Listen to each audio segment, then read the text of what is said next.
हालानी दरगाह दस्तगीर या हालानी शरीफ में 81 सालाना शोधा इस्लाम कॉन्फ्रेंस मुनक़द कई वई। कॉन्फ्रेंस मशहूर मारूफ उलमा मशाइख़ अज़ाम गादी नशीन मजहबी स्कॉलर नात ख़्वां शिरकत कई। 1 लख खां वधीक अक़ीदतमंदन मुरीदन ऐं अवाम शिरकत कई।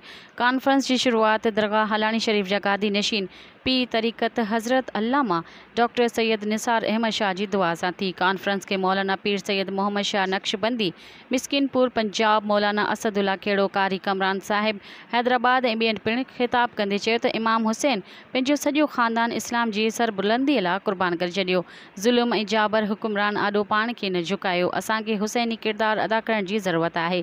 सिंध जे मशहूर नात ख़्वाननि हाकिम भट्ट, अब्दुल हक चन्ना ऐं ॿियनि इमाम हुसैन रज़ी अल्लाह ताला अन्ह जी शान में नातूं पेश कयूं। कॉन्फ्रेंस में सिक्योरिटी जा इंतज़ाम इंतहाई सख़्त कया विया। 100 खां वधीक अंसार सलाम रज़ाकार पुलिस सालियानो कॉन्फ्रेंस जे स्टेज सिक्योरिटी जा इंतज़ाम दरगाह जे नाज़िम मुफ्ती सैयद हमादुल्ला शाह एडवोकेट ऐं सैयद असदुल्ला शाह सर अंजाम ॾिना। कॉन्फ्रेंस जे आख़िर में दरगाह शरीफ जे गादी नशीन हज़रत मौलाना डॉक्टर हाफ़िज़ सैयद निसार अहमद शाह मुल्क ऐं पाकिस्तान जी इस्तहकाम ऐं ख़ुशहाली लाइ दुआ घुराई। मज़ीद ख़बरनि ऐं तफ़सीलात लाइ विज़िट कयो असांजी वेबसाइट www.awamiNewsHD.com ऐं ॾिसंदा रहो अवामी न्यूज़ HD।